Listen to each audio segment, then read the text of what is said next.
आज की जो कहानी है, बहुत दिनों से इसकी फरमाइश थी, लेकिन ये कहानी आप सब जानते हैं। मुझे कई बार ऐसा लगता है कि ऐसी स्टोरी जो बहुत ज़्यादा सुनी और सुनाई गई है, उसको क्यों सुनाया जाए। और उसमें चूँकि हर चीज़ लोगों को पता है तो थोड़ा सा बोरिंग भी होती है, फैक्ट्स भी मालूम होता है। बट मुझे लगा कि नहीं, इसमें कुछ चीज़ें ऐसी हैं जिसकी वजह से इस कहानी को मुझे सुनाना चाहिए। मैं वही मुंबई ब्लास्ट की बात कर रहा हूँ, मार्च 1993 की। हिंदुस्तान पे शायद कहते हैं कि तो इतना बड़ा आतंकवादी हमला इससे पहले कभी हुआ नहीं था जो 93 में हुआ था। और इस एक हमले ने बहुत कुछ बदल कर रख दिया था।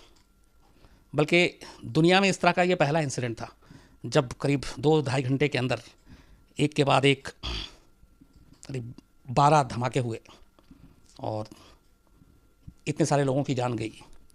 और इसकी पूरी प्लानिंग और क्यों की गई थी, साजिश, सब कुछ था। बट इस पूरी चीज़ में एक चीज़ और सामने आई थी कि पुलिस को एक मौका मिला था इस 12 मार्च 1993 से ठीक 3 दिन पहले 9 मार्च 1993 को।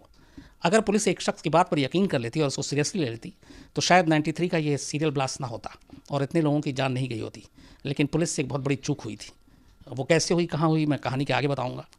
थोड़ा सा मैं आपको शुरुआत का पहले बता देता हूँ, बहुत सारे लोगों को शायद डिटेल में नहीं मालूम हो। 12 मार्च 1993 फ्राइडे का दिन था ये, इसलिए एक फिल्म भी आई थी इस पर, ब्लैक फ्राइडे। अनुराग कश्यप ने डायरेक्ट किया था और एक जैदी हैं जो मुंबई के अच्छा दिखते हैं बहुत, उन्होंने ये पूरी किताब लिखी थी जिसके ऊपर ये फिल्म बनी थी। हालांकि शुरू में इस फिल्म को रिलीज़ होने का मौका ही नहीं मिला था। और इसमें वो जो अपने CID के इंस्पेक्टर अभिजीत हैं, उन्होंने भी इसमें रोल किया था। तो 12 मार्च 1993 का दिन था, फ्राइडे, दोपहर 1:28 पहला धमाका होता है। और ये धमाका होता है मुंबई स्टॉक एक्सचेंज, जो कि जीजी भाई टावर्स के अंदर है। और वहाँ के ये अंडरग्राउंड पार्किंग में एक कार खड़ी थी, उस कार में धमाका होता है। ये पहला धमाका था 12 मार्च 1993 का। और इस धमाके में 84 लोगों की मौत होती है और 217 जो है वो इंजर्ड होते हैं।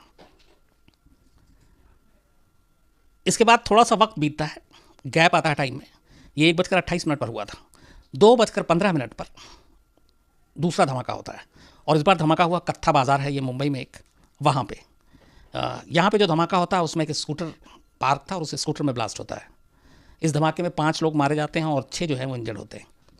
तो पहले मुंबई स्टॉक एक्सचेंज, उसके बाद अब कत्था बाज़ार। कंट्रोल रूम में फ़ोन घूमना शुरू हो जाता है। पुलिस को लगता है पता नहीं क्या, कुछ समझ ही में नहीं, इसलिए कि ये सारी चीज़ों के लिए मुंबई पुलिस भी बड़ी अनजान थी उस वक्त। तब इन 2 धमाकों के कॉल चल ही रहे थे कि 5 नहीं बल्कि 15 मिनट के बाद 2:30 बजे, दोपहर 2:30 पर शिवसेना भवन के पास एक लकी पेट्रोल पंप है, वहाँ पे तीसरा धमाका होता है। और इस धमाके में 4 लोग मारे जाते हैं और करीब 50 लोग बुरी तरह से ज़ख्मी हो जाते हैं। इसके ठीक 3 मिनट के बाद 2:33 पर एयर इंडिया बिल्डिंग में चौथा धमाका होता है। ये मैरिन ड्राइव के पास है एयर इंडिया बिल्डिंग, वहाँ पे इंडियन एक्सप्रेस का भी दफ्तर है। पहले, अभी से थोड़े दिन पहले तक हम लोग का आज तक का भी दफ्तर मैरिन ड्राइव पे, वहीं पे मंत्रालय के पीछे था। तो चौथा धमाका जो होता है वो एयर इंडिया की बिल्डिंग में होता है। और यहाँ पे एक सफ़ेद रंग की एम्बेसडर कार खड़ी थी, उस कार में धमाका होता है। इस धमाके में 20 लोग मारे जाते हैं जबकि 85 लोग इंजर्ड होते हैं बुरी तरीके से। इसके ठीक 12 मिनट के बाद 2:45 पर 5वां धमाका होता है और ये होता है माहिम कॉस्वे, ये मैरिन प्लाजा से बहुत दूर, वहाँ पे होता है। इसमें 3 लोग मारे जाते हैं और करीब 6 लोग ज़ख्मी होते हैं। अब तक 5 धमाके हो चुके थे। मुंबई पुलिस कंट्रोल रूम में खबर चल रही थी और ये हो चुका था कि ये कोई बड़ा हमला है, लेकिन कैसे, कौन, क्यों, कुछ समझ में नहीं आ रहा था। लेकिन एक कॉमन चीज़ थी जो खबर आ रही थी कि कार में धमाका हुआ है, स्कूटर में धमाका हुआ है, मतलब और किसी चीज़ में नहीं हो रहा है। तो पुलिस सभी इन चीज़ों को संभल रही थी, फायर ब्रिगेड की गाड़ियाँ, तमाम लोग मौके पर पहुँच रहे थे। तभी 2:45 पर एक और कंट्रोल रूम में फ़ोन आता है और इस बार छठे धमाके की खबर थी। ये पासपोर्ट ऑफिस के पास, वर्ली में एक पासपोर्ट ऑफिस है, वहाँ पे ये धमाका हुआ था। बल्कि पासपोर्ट ऑफिस के पास एक भीड़ भाड़ बाज़ार है, सेंचुरी बाज़ार, तो उस बाज़ार में ही ये धमाका हुआ। और इस बार जो धमाका हुआ था वो एक मेन होल में हुआ था।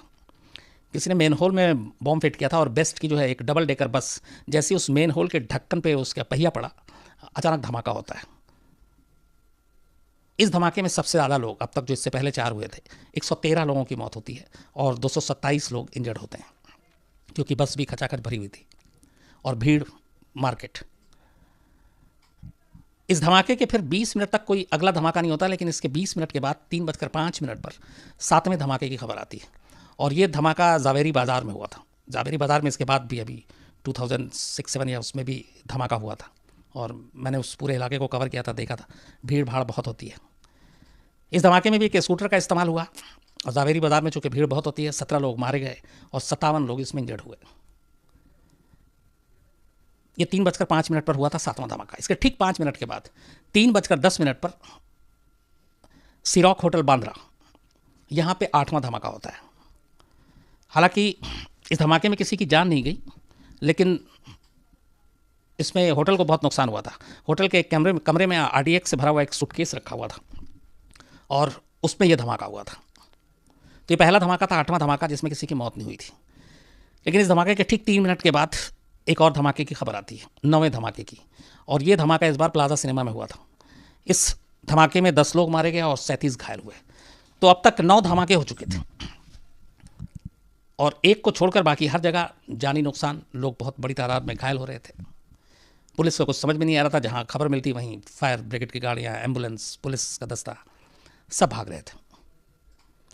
3:20 पर फिर एक मनहूस खबर आती है 10वें धमाके की, और ये धमाका सेंट्रल होटल जुहू, सिरॉक होटल, उसके बाद ये दूसरा होटल जो इसको निशाना बनाया गया, वो सेंट्रल बहुत फेमस होटल जुहू में, वहाँ पे ये धमाका हुआ। इस धमाके में जो इस्तेमाल किया गया था वो भी एक कार का इस्तेमाल किया गया, जो कि सेंट्रल होटल के पार्किंग में खड़ी हुई थी। हालांकि यहाँ पे भी किसी की मौत नहीं हुई, लेकिन 3 लोग इसमें ज़ख्मी हो गए। तो सिरॉक होटल और सेंट्रल होटल, यहाँ पे 2 जगह पे जो धमाका हुआ, इसमें किसी की जान नहीं गई। और उसकी वजह ये थी कि जहाँ पे ये धमाका हुआ वहाँ पे उस वक्त कोई आसपास में था नहीं, और इसीलिए जानी नुकसान नहीं हुआ। तो 3:20 पर सेंट्रल होटल में होता है। इसके ठीक 10 मिनट के बाद 11वें धमाके की खबर आती है, और इस बार यह धमाका सहार एयरपोर्ट के नज़दीक हुआ, एयरपोर्ट के बाहर। और ये पहली बार था किसी ने हैंड ग्रेनेड से हमला किया, और हैंड ग्रेनेड फेंक कर वो वहाँ से निकल भागा। इसमें भी कुछ इंजर्ड होते हैं, लेकिन किसी की जान नहीं जाती। इसके ठीक 10 मिनट के बाद 3:40 12वें धमाके की खबर आती है, और ये धमाका सेंट्रल होटल मुंबई एयरपोर्ट के पास हुआ था। इस धमाके में भी 2 लोग मारे जाते हैं और 8 लोग जख्मी होते हैं। 3:40 के बाद शुक्र है कि फिर किसी और धमाके की ऐसी कोई मनहूस खबर नहीं आती। और चूंकि अब तक पुलिस परेशान थी, एक जगह पहुंचती दूसरी जगह की खबर, दूसरी जगह पहुंचती तीसरी जगह की खबर, तो पूरा मुंबई पुलिस का अमला और दस्ता एक तरह से सड़क पर उतर आया था। और एक के बाद एक करते करते 3:40 पर आकर जब 12वां धमाका होता है, उसके बाद ये सिलसिला थमता है। 2 घंटे और 12 मिनट टोटल। जो पहला धमाका हुआ था 1:28, और आखिरी यानी 12वां धमाका हुआ 3:40। तो 2 घंटे और 12 मिनट के अंदर मुंबई में 12 धमाके हुए। और इन 12 धमाकों में जब बाद में गिनती की गई लाशों की, तो 257 लोगों की मौत हुई, 700 लोग इंजर्ड थे, और करोड़ों की प्रॉपर्टी जो है वो बर्बाद हो गई। देश और दुनिया में बल्कि सीरियल ब्लास्ट की इससे खौफनाक तस्वीर इससे पहले नहीं देखी गई। अलग अलग हिस्सों में मुंबई पुलिस, क्या हमारे देश की किसी भी पुलिस के लिए एक अजीब सी चीज़ थी। ऐसा कभी एक्सपीरियंस पहले था नहीं, ऐसा सोचा नहीं था कि ऐसा हो सकता है। लेकिन अब तक ये खबर अब हर तरफ फैलनी शुरू हो गई। हालांकि 93 में जब ये जो सीरियल ब्लास्ट हुआ था, तब ज़्यादातर हम लोग न्यूज़पेपर या फिर दूरदर्शन, AIR यानी ऑल इंडिया रेडियो, इन्हीं चीज़ों पे रहते थे, और प्राइवेट चैनल के नाम पे बस 1-2 चैनल हुआ करते थे। तो ये खबर उस तरीके से सामने नहीं आई। लेकिन ये कि जहाँ जहाँ पहुँचनी थी वहाँ वहाँ तक पहुँची। और मुंबई के धमाके से दिल्ली भी फिर फ़ौरन सकते में सन, और दिल्ली में हाई लेवल फिर मीटिंग हुई, फ़ौरन मुंबई को जो भी हेल्प हो सकी वो देने की बात हुई। लेकिन अभी तक किसी आतंकवादी संगठन ने या किसी और ने कोई क्लेम नहीं किया था कि धमाका हमने किया। तो ये भी समझ में नहीं आ रहा था ये हो क्यों रहा, सब कुछ अंधेरे में था। मतलब बिल्कुल अजीब सी पैनिक सिचुएशन था कि कैसे हो रहा है, क्या हो रहा है। और शाम होने के बाद भी ये दहशत और डर थी कि मालूम नहीं, अभी 12 है कि इसके बाद 13, 14, 15 कब रुकेगा। लेकिन जैसे जैसे थोड़ा वक्त बीता, उसके बाद धमाका नहीं हुआ, तो फिर शुक्र हुआ कि चलो अब कम से कम ये सिलसिला थमा।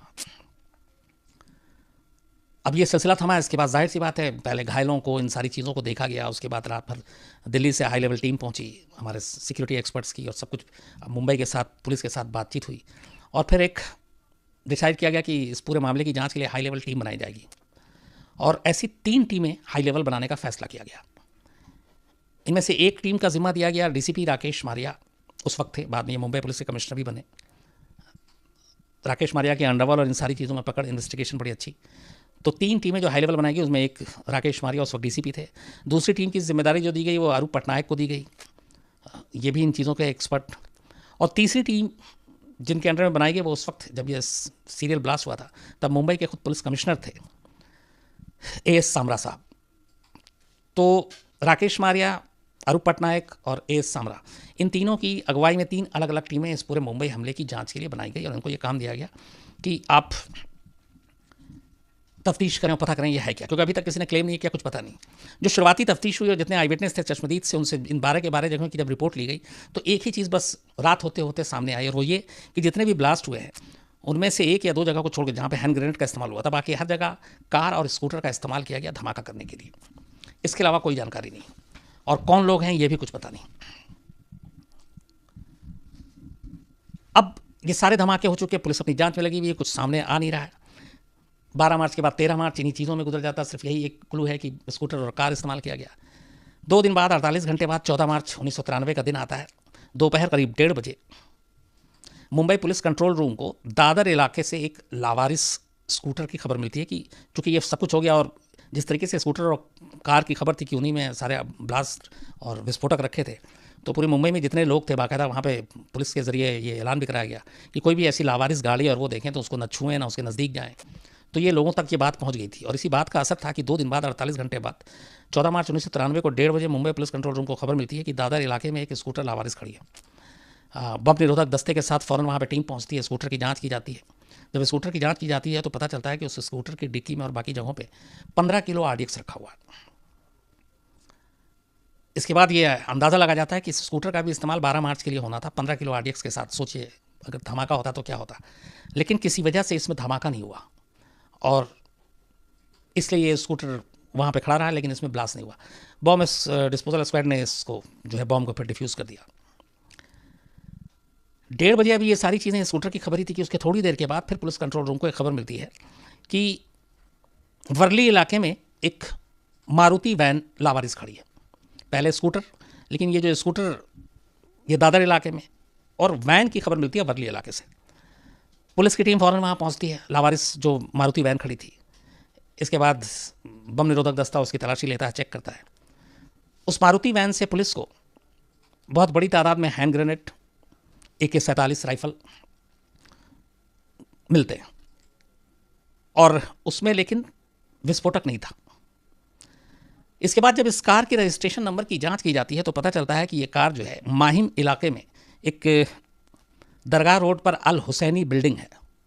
माहिम इलाके में अल हुसैनी बिल्डिंग, उस बिल्डिंग में रहने वाली रुबीना सुलेमान के नाम पे ये मारुति वैन रजिस्टर्ड है।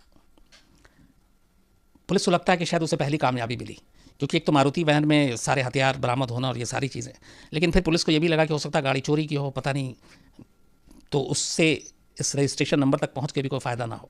लेकिन खैर चूँकि क्लू मिला था, एक तो स्कूटर और दूसरा ये मारुति वैन। तो जब मारुति वैन के रजिस्ट्रेशन नंबर से पहली बार जब एड्रेस का पता चलता है, अच्छा उस स्कूटर के नंबर प्लेट नहीं थे तो इसलिए उसका रजिस्ट्रेशन नंबर नहीं पता चल रहा था, लेकिन मारुति वैन का रजिस्ट्रेशन नंबर था। और उस रजिस्ट्रेशन नंबर के बाद जब अल हुसैनी बिल्डिंग में फ़ौरन पुलिस की एक टीम जाती है और पता करती है यहाँ कौन रहता है, तो पता चलता है कि एक स्मगलर के नाम पे भी फेमस था, टाइगर मेमन। ये अल हुसैनी बिल्डिंग में उसकी फैमिली रहती है, और ये जो रुबीना सुलेमान है जिसके नाम पे ये मारुति वैन रजिस्टर्ड है, ये टाइगर मेमन के बड़े भाई जो है सुलेमान मेमन, उसकी वाइफ। तो फ़ौरन पुलिस की टीम अल हुसैनी बिल्डिंग पहुंचती है, लेकिन वहां पहुंचने के बाद देखती है कि अल हुसैनी बिल्डिंग में ही ताला लगा हुआ है और वहां कोई है नहीं। पड़ोसियों से पूछताछ किया जाता है तो पता चलता है कि पूरी फैमिली जो है वो 12 मार्च जिस दिन ये ब्लास्ट हुआ उसी दिन सुबह सुबह करीब 4 बजे ही घर से पूरी फैमिली निकल गई थी, और उन्होंने ये कहा था कि वो किसी काम से दुबई जा रहे हैं। तो पूरे फैमिली का एक साथ, तो फैमिली के 1-2 लोग जाएँ तो ठीक है, एक साथ घर छोड़ना, मुंबई छोड़ना, पुलिस को थोड़ा और शक जो है उनका यकीन में बदलने लगता है। तो गाड़ी का रजिस्ट्रेशन नंबर, ऊपर से मेमन फैमिली का अचानक दुबई जाना सेम ब्लास्ट के दिन। तो जब ये चीज़ें पता चलती है तो फिर पुलिस फैसला करती है कि इस घर के दरवाजे के ताले को तोड़ेंगे और अंदर तलाशी लेंगे, क्योंकि और कोई था नहीं, किसी से पूछ सकते नहीं थे। अंदर जाते हैं, पुलिस की टीम सारी तलाशी लेती है। तलाशी के दौरान उन्हें और तो कुछ नहीं मिलता घर के ज़रूरी सामान के अलावा, कुछ चाबियाँ मिलती हैं। उनमें से एक चाबी एक स्कूटर की चाबी थी। तो जैसे ही वो चाबी मिलती है तो उस वक्त राकेश मारिया जो थे वो ट्रैफिक में थे, डीसीपी ट्रैफिक हुआ करते थे। तो वो चाबी देखी और उसका उन्हें अचानक याद आया कि दादर में एक लावारिस स्कूटर बरामद हुई थी जिसमें 15 किलो आरडीएक्स था। उन्होंने अपनी टीम के एक पुलिस वाले को बुलाया और कहा कि ये चाबी लो और जाकर दादर पुलिस स्टेशन में वो लावारिस स्कूटर जो कि वहीं जब्त खड़ी हुई थी, तो उन्होंने जाकर चेक करो कि ये चाबी उस स्कूटर में लगता है कि नहीं। पुलिस वाला फ़ौरन चाबी लेके दादर पहुंचता है, दादर जाकर उस स्कूटर में चाबी लगाता है, चाबी घूम जाती है, स्कूटर स्टार्ट हो जाता है। जैसी ये चीज़ होती है इसके बाद यकीन हो जाता है कि इस पूरे धमाके का इस अल हुसैनी बिल्डिंग से कोई ना कोई रिश्ता ज़रूर है। अब चूंकि वैन रजिस्ट्रेशन नंबर अल हुसैनी का और चाबी लग जाना स्कूटर के साथ, तो 2 दिन के बाद मुंबई ब्लास्ट के पहली बार ये एक बहुत बड़ी कामयाबी थी जिससे करीब जा रही थी मुंबई पुलिस अपनी इन्वेस्टिगेशन के सही रास्ते पर। अब ये जब सारी चीज़ें होती है तो कहते कि चलो टीम तो भाग गई, लेकिन इसके बाकी जो लोग हैं जान पहचान के रिश्ते, चूंकि इनका काम वाम भी था तो कोई ना कोई तो होगा जो इनके बारे में आप सच बताए। तो ढूंढते ढूंढते पुलिस मेमन फैमिली के खासतौर पर टाइगर मेमन का एक मैनेजर हुआ करता था असगर मुकादम, तो असगर मुकादम का पता लगता है पड़ोसियों और इनके जरिए। पुलिस असगर मुकादम तक पहुंचती है, असगर मुकादम को उठाती है और फिर उससे पूछताछ शुरू करती है। तो असगर मुकादम यह बयान देता है कि टाइगर मेमन जो है उसने उससे ये कहा था, 11 मार्च को उसकी बात हुई थी कि वो अपनी फैमिली के साथ किसी काम से दुबई जा रहा है, तो वो उनकी पूरी फैमिली के जो है टिकट और बोर्डिंग पास ये लेकर और जो कागजात हैं वो एयरपोर्ट पर मिले सुबह 12 मार्च की सुबह। तो मुकादम का कहना था कि 12 मार्च की सुबह करीब 4 बजे वो एयरपोर्ट गया और उनको उसने सारे टिकट विकट पकड़ा दिए थे और इसके बाद वो चले गए और उसने ये कहा था कि पीछे में घर का ध्यान रखना। तो एयरपोर्ट पे उनको रवाना करने के बाद असगर मुकादम वापस अल हुसैनी बिल्डिंग आता है। जब वो कहता है कि अल हुसैनी बिल्डिंग में पहुंचा तो उसने देखा कि वहाँ पे टाइगर मेमन के घर पे उसके गैराज में जावेद चिकना नाम का एक शख्स, ये अंडरवर्ल्ड का है, और उसके कई साथी कुछ और लोग थे। वो पार्किंग में टाइगर मेमन के कई कार और स्कूटर वहाँ पे पार्क थी और उन गाड़ियों में और स्कूटर में वो लोग कोई काली चिपचिपी सी चीज़, उस वक्त उसने बताया था जो बयान है उसके, काली चिपचिपी सी चीज़ भर रहे थे सारे कार में और स्कूटर में, और साथ में एल्युमिनियम की पेंसिल जैसी कोई चीज़ थी, वो छर्रे और बाकी चीज़ें होती हैं। तो काली जो चिपचिपी होती है, आरडीएक्स एक्चुअली उसको कई साबुन भी बोलते हैं, काला साबुन। वो जब आरडीएक्स रॉ होता है तो उसी तरह से दिखता है, तो साबुन के जैसा काला साबुन। तो बोला कि उसने देखा और उसके बाद थोड़ी देर के बाद देखा कि उन्हीं में से सारे लोग एक एक करके वो कार और स्कूटर वहाँ से लेके चले गए और फिर उसके बाद वो भी वहाँ से निकल गया, ये असगर मुकादम का कहना है। उसके बाद वो घर पहुँचता है, दोपहर के बाद अचानक उसे फिर मुंबई में धमाकों की खबर आती है, लेकिन तब तक उसे पता नहीं था कि ये धमाके उन्हीं स्कूटर और कार में से थे जो टाइगर मेमन के घर से सुबह उसने लोगों को भरते हुए सामान देखा था और जो लेकर गए थे। अब ये सारी चीज़ें, स्कूटर और कार की बरामदगी, असगर मुकादम का बयान, पूरी फैमिली का एक साथ भाग जाना, साफ साफ इशारा कर रहा था कि इसमें मेमन फैमिली और टाइगर मेमन का हाथ है। लेकिन पुलिस को ये समझ में नहीं आ रहा था कि टाइगर मेमन एक मतलब छोटा मोटा एक तस्कर टाइप, स्मगलर टाइप, वो इतना बड़ा साजिश, इतनी बड़ी चीज़ें, इतना बड़ा धमाका कैसे करे और क्यों कर रहा है और क्यों किया उसने, इस सवाल का जवाब नहीं था और अभी तक कोई क्लेम नहीं कर रहा और कुछ मिल नहीं रहा है। तो पुलिस असगर मुकादम के बयान के बाद एक एक कर टाइगर मेमन उससे जुड़े हुए लोगों को पूछताछ करने लगी, उठाने लगी। धीरे धीरे वक्त भी बीत रहा, करीब 12-13 दिन गुजर गए। 23 मार्च 1993 को कई जगह पे छापा मारने के बाद पुलिस को अचानक जावेरी बाजार की एक इमारत जो इमामी मंजिल के नाम से मशहूर है, वो इमारत बंद थी, उस पर भी वहाँ की सीढ़ियों पर कुछ सूटकेस मिले और ये एक मुखबिर की खबर पे मिले जावेरी बाजार में। तो पुलिस की टीम वहाँ पहुँचती है, उस सूटकेस को जब खोलती है तो उसके अंदर से 56 राइफल और करीब 200 हैंड ग्रेनेड मिलते हैं। और इसका पता कहीं ना कहीं असगर मुकादम ने जो बाकी ठिकानों के बारे में बताया था कि टाइगर मेमन का कहाँ कहाँ है, तो इमामी मंजिल के बारे में भी एक उसने जिक्र किया था। तो जहाँ जहाँ वो बता रहा था पुलिस की टीम वहाँ वहाँ जा रही थी। तो वहाँ से इस सूटकेस में 200 हैंड ग्रेनेड और 56 राइफल सूटकेस में मिली। और इसी के साथ एक याकूब नाम का शख्स भी पकड़ाता है, पुलिस उसको भी पकड़ती है। इसके बाद 3 दिन और गुजर जाता है, 26 मार्च की तारीख आ जाती है। 26 मार्च को फिर याकूब की निशानदेही पर पुलिस जो है मुमरा के मोबीन नगर इलाके में एक घर पर दबिश डालती है और उस घर से पुलिस को आरडीएक्स से भरे हुए 32 बैग मिलते हैं, 32, जिसका वजन करीब 1032 किलो था और 574 किलो जिलेटिन था। जब ये पुलिस ने बरामद किया तो हिंदुस्तान में आरडीएक्स की पकड़ी जाने वाली उस दिन की सबसे बड़ी खेप थी। उससे पहले 1032 किलो वजन का आरडीएक्स हिंदुस्तान में न किसी एजेंसी ने देखी थी, न किसी ने पकड़ा था। लेकिन ये अभी शुरुआत थी, क्योंकि इसके ठीक 4 से 5 दिन के बाद 2 अप्रैल 1993 को पनवेल थाने में एक सिपाही से खबर मिली। उसने किसी से कुछ बात करते हुए सुना था इस धमाके के बाद कि कहीं आरडीएक्स और है। तो नागला गांव के पास समंदर के अंदर पानी में 28 बोरे पुलिस को और मिलते हैं जो जिलेटिन से भरे हुए थे, और इसके अलावा 28 बोरे आरडीएक्स से भरे हुए और 20 बोरे जिलेटिन से भरे हुए। जब पुलिस इन बोरों की फिर वजन करती है और आरडीएक्स की, तो इसका वजन निकलता है 2380 किलो आरडीएक्स। इससे पहले 1032 किलो। मतलब कायदे से एक्सपर्ट के हिसाब से चलें तो ये जितनी बड़ी तादाद में ये आरडीएक्स बरामद हुई थी, पता नहीं मुंबई के कितने हिस्से बचते या ना बचते अगर ये ब्लास्ट होता तो इस बरामदगी से यह एहसास होता है कि धमाके की साजिश कितनी बड़ी थी। और शायद जो मुंबई में उस दिन 12 धमाके हुए और जो नहीं हुए वो उससे ज़्यादा भयानक थे। अगर वो होते तो क्या होता। ये खुद पुलिस वालों के पैरों तले से ज़मीन खिसक गई थी जब इतनी मात्रा में आरडीएक्स की बरामदगी हो रही थी। और शुक्र यही था कि ये सब ब्लास्ट नहीं हुआ।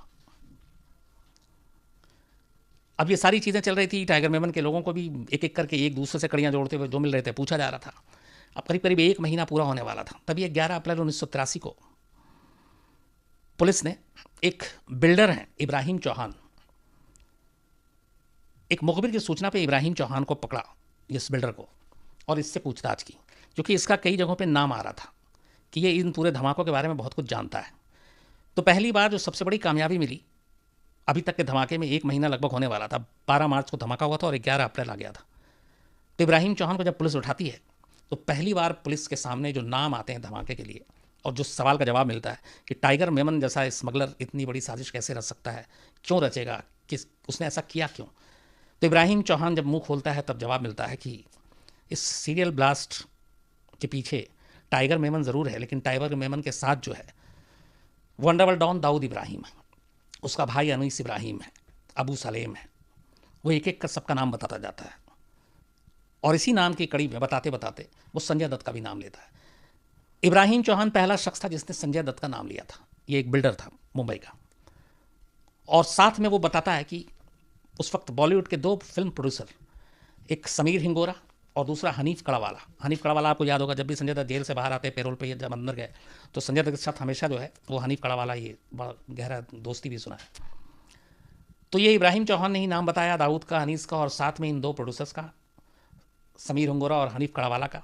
और उसने बताया कि इन दोनों ने ही पहली बार संजय दत्त के बारे में जिक्र किया था और उस वक्त संजय दत्त को कुछ खतरा था और संजय दत्त ने अनीस इब्राहिम को फ़ोन किया। अनीस इब्राहिम से उन्होंने कुछ चीज़ें मांगी तो इब्राहिम चौहान ने कहा कि उसे इस बात की जानकारी है कि अनीस इब्राहिम ने यह कहा था अबू सलेम को कि संजय दत्त के घर गिटार और टेनिस बॉल पहुंचाना है। गिटार मतलब AK-56 राइफल और टेनिस बॉल मतलब हथगोले, हैंड ग्रेनेड, ये कोड वर्ड था। तो अनीस इब्राहिम के कहने पे अबू सलेम 9 AK-56 राइफल और 80 हैंड ग्रेनेड लेकर संजय दत्त के घर पहुंचता है, जहां मैंने बताया फिर संजय दत्त को पहली बार वो किसी बड़े फिल्म स्टार को अपने आमने सामने देखता है, मिलता है, हाथ मिलाता है, गले 3-3 बार गले लगता है। लेकिन संजय दत्त इतनी बड़ी मात्रा में ये हथियार देकर घबरा जाता है और उसके बाद सिर्फ एक AK-56 राइफल अपने पास रखता है और उसके बाद बाकी चीज़ें अबू सलेम को कहता है कि भैया वापस ले जाओ। तो वो सारी चीज़ें अबू सलेम वापस ले जाता है और सिर्फ एक AK-56 संजय दत्त अपने पास, और उसे एक AK-56 राइफल रखने के लिए सज़ा भी काटी।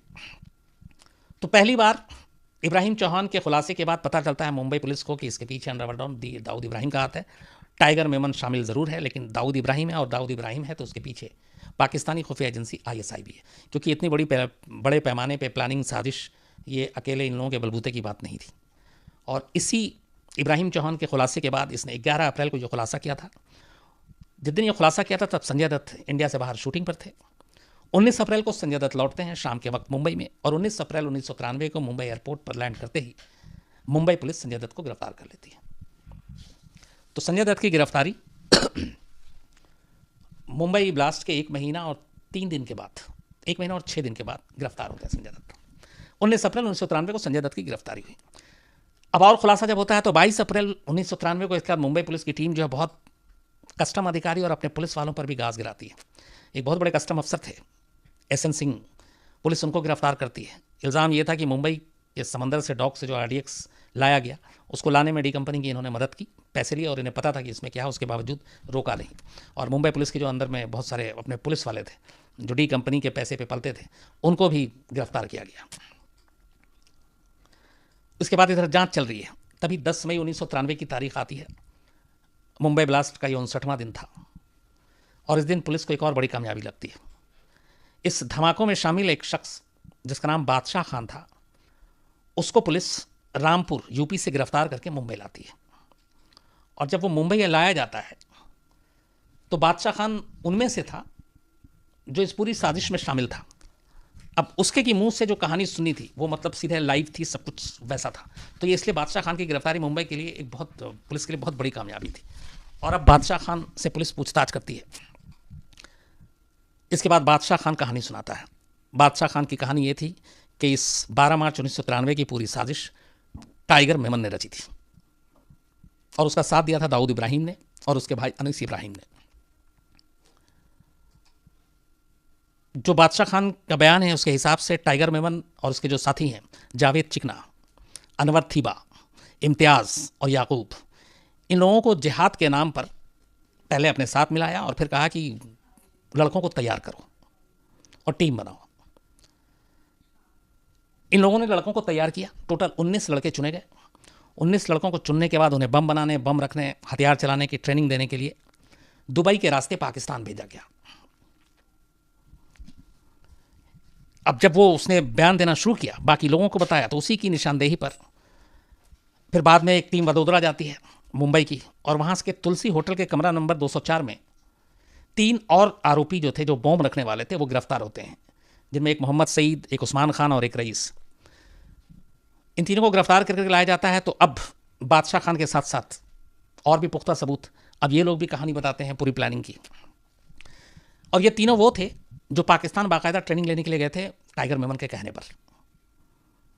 इनके बाद इनके और साथियों जब ये नाम बताते हैं, पता बताते हैं, तो फिर उनकी भी गिरफ्तारी होती है और इस तरह से गिरफ्तारी का सिलसिला चल पड़ता है। एक को पकड़ते हैं, वो दूसरे के बारे में बताता है, दूसरे को पकड़ते हैं, वो तीसरे के बारे में बताता है।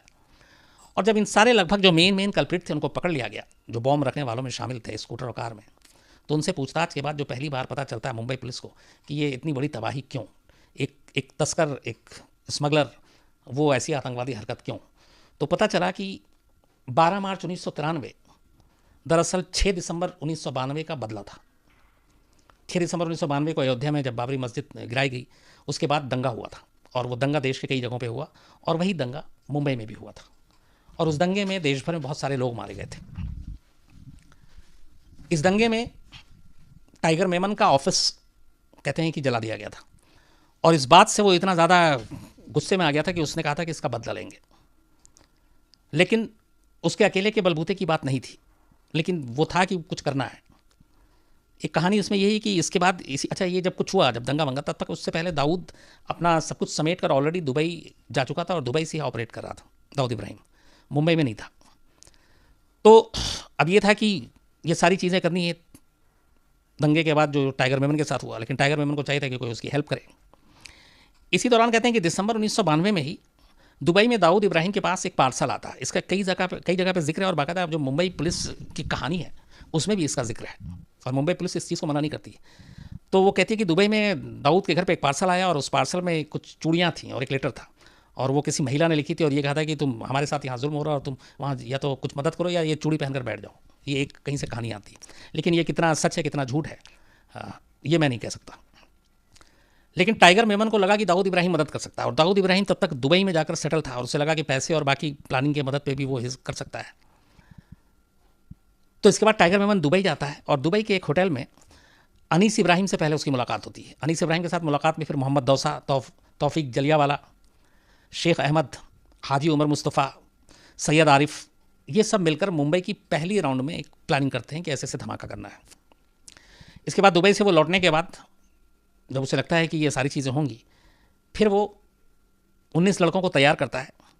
3 खेप में ये उन लड़कों को दुबई के रास्ते पाकिस्तान भेजता है। पहली खेप 11 फरवरी 1993 को टाइगर मेमन जो है यहाँ से 7 लोगों को दुबई से पाकिस्तान भेजता ट्रेनिंग लेने के लिए।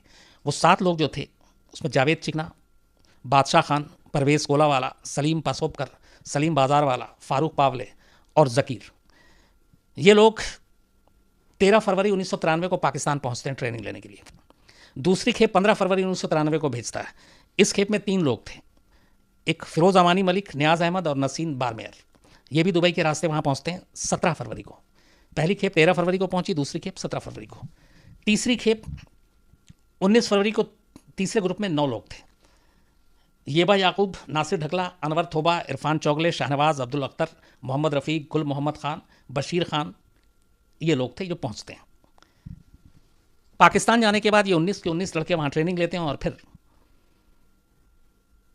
4 मार्च 1993 को ट्रेनिंग लेने के बाद दुबई पहुँचते हैं और फिर दुबई से 4 मार्च को मुंबई पहुँचते हैं।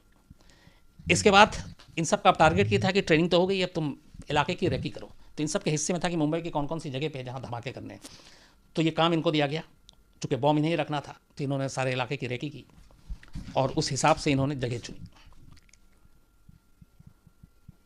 लेकिन 4 मार्च को आने के बाद ये रेकी कर रहे थे, अगले 4 दिन तक तो सब कुछ ठीक चल रहा था। 8 मार्च को अचानक, मैंने एक नाम आपको अभी सुनाया जो तीसरे खेप में गया था, गुल मोहम्मद, टाइगर मेमन के 19 लड़कों में से जो चुना गया था एक।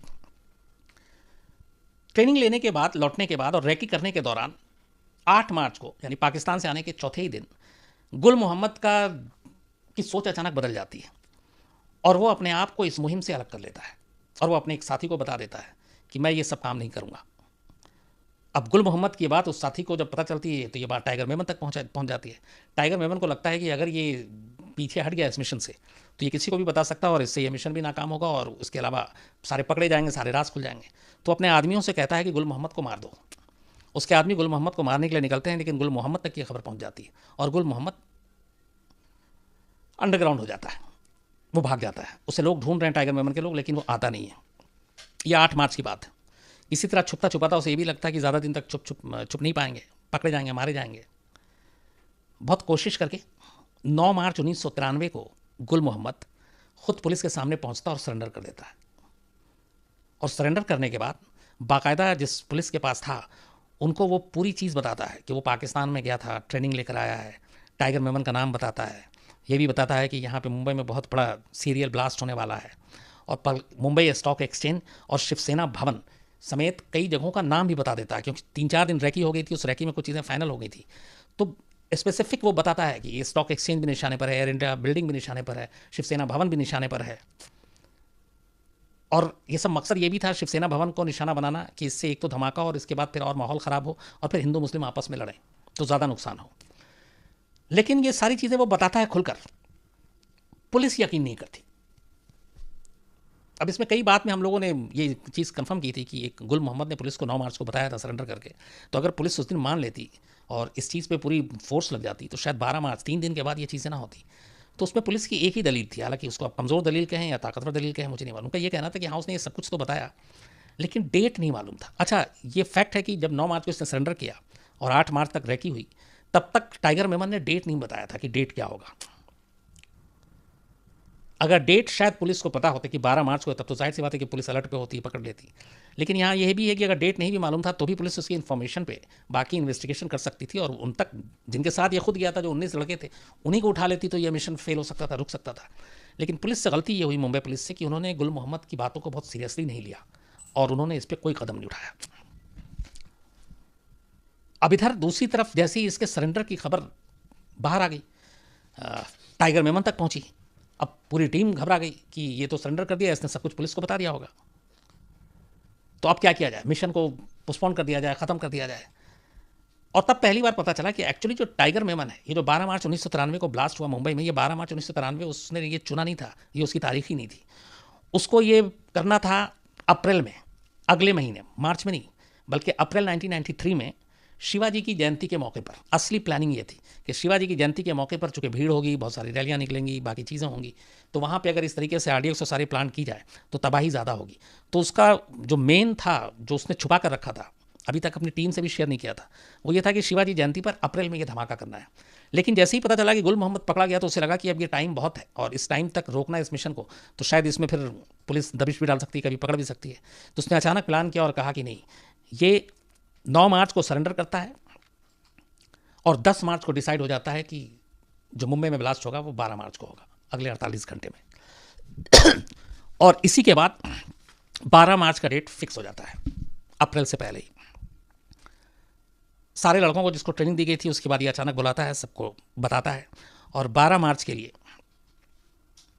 एक Ambassador car, 2 Maruti van, 3 Maruti 800 car, एक कमांडर जीप, एक मोटरसाइकिल और 4 स्कूटर टाइगर मेमन के घर पे लाया जाता है। इन सब में RDX और ये सारी चीज़ें रखी जाती हैं। और 12 मार्च की सुबह सबसे पहले मेमन फैमिली अपने घर से निकलकर एयरपोर्ट पहुंच जाती है। लेकिन जाने से पहले जो टाइमर, ये सारे बॉम्ब टाइमर थे, टाइम के हिसाब से इनकी टाइम फिक्स की गई थी। और ये जो टाइम फिक्स किया था, खुद टाइगर मेमन ने जो टाइम बताया था हर एक का, पहला था 1:28 और आखिरी 3:40। ये टाइम टाइगर मेमन को पता था दुबई के लिए प्लेन पकड़ने से पहले ही। तो 12 मार्च की सुबह करीब 6 या 7 बजे की फ़्लाइट थी टाइगर मेमन की। 6-7 बजे अपने पूरे फैमिली के साथ उड़ जाता है और 1:28 का पहला टाइम फिक्स करता है और 3:40 का 12वां और आखिरी, और ये निकल जाता है। कहते हैं कि जब इस पूरे ब्लास्ट को बाद में दाऊद इब्राहिम ने वहाँ दुबई में बैठ के खबर और ये सुनी, तो पहले तो दाऊद इब्राहिम की भी हवा ख़राब हो गई थी कि उसे लगा कि टाइगर मेमन ने शायद कुछ बीच में चीज़ें नहीं बताई कि इतना बड़ा धमाका होगा, इतनी बड़ी तबाही होगी। तो यहाँ पे एक चीज़ इन दोनों के बीच में आई कि शायद वो भरोसे वाली, कि तुमने ऐसा नहीं बताया था पर यहाँ ऐसा हो गया। और इसी की बात कहते हैं कि इस तबाही के बाद दाऊद इब्राहिम ने पहली बार, उस वक्त ये खबर भी आई थी कि इतना घबरा गया था कि उसने एक बड़े नेता के साथ फ़ोन पे बात की और अपने आप को सरेंडर करने के लिए तैयार हो गया था। बट उसकी 2 शर्तें थी। एक कि इस ब्लास्ट के साथ उसका नाम न जोड़ा जाए और उसके खिलाफ जो बाकी सारे केस हैं वो बंद कर दिए जाएं और पुलिस की वो हिफाजत में रहेगा। लेकिन सरकार जाहिर सी बात है कि ऐसी शर्तें नहीं मानती, तो इसलिए वो शर्त नहीं मानी गई। और उसके बाद से फिर दाऊद, दुबई भी उसके लिए लगा ख़तरा है, तो वो गायब हो गया। और आज करीब 26 साल हो गए दाऊद का, हमें आज भी इंतज़ार है। बाद में खैर इस पूरे मामले में जितने भी लोग थे सब पकड़े गए। पुलिस ने फिर 30 जून 1995 को टाडा कोर्ट में इस केस का ट्रायल शुरू किया। बाद में मामला CBI को दे दिया गया था। CBI ने करीब 16,000 पन्नों की चार्जशीट दाखिल की। इसमें टाइगर मेमन और दाऊद इब्राहिम ये लोग मुख्य आरोपी बनाए गए। इनके अलावा कुल 124 लोगों को इसमें आरोपी बनाया गया। इनमें से आज भी करीब 35 अभी भी फरार हैं, जिनमें दाऊद इब्राहिम भी है, टाइगर मेमन भी है, जबकि 7 लोग गैंगवार या एनकाउंटर में मारे गए।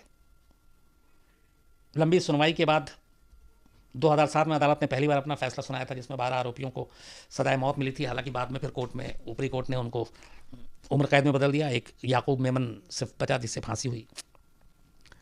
दाऊद इब्राहिम, टाइगर मेमन, अनीस इब्राहिम, तौफीक जलियावाला और जावेद चिकना, ये सब कानून की पहुंच से दूर हैं। आज भी इनका इंतज़ार है कि ये पकड़े जाएं और तब इनके खिलाफ मुकदमा चले।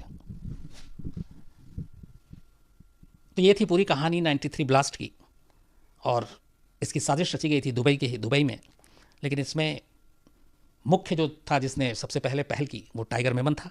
लेकिन टाइगर मेमन को पूरा प्लेटफॉर्म और हर चीज़ मुहैया कराने वाला दाऊद इब्राहिम था, और यही वजह है कि ये दाऊद इब्राहिम भी इसमें मुख्य आरोपी है। लेकिन अफसोस की बात यह है कि मुंबई के सीने पे जो ज़ख्म 12 मार्च 1993 को मिले, जो उसके हिस्से में आए, उनका गुनहगार, असली गुनहगार आज 26 साल बाद भी हिंदुस्तान के कानून की चौखट से बहुत दूर है। और इंतज़ार इसी बात का है कि कब ये लोग पकड़े जाएं और कब इनकी गुनाहों का इन्हें सज़ा हो।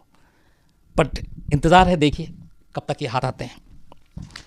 तो इससे जुड़े हुए जो भी सवाल जवाब होंगे, मैं बिल्कुल, हालांकि वक्त, आज कहानी लंबी हो गई, मामला भी बहुत लंबा था, बड़ा भी था, क्योंकि इतने बड़े पैमाने पर इस तरह की चीज़ें इससे पहले हिंदुस्तान ने कभी देखी नहीं थी।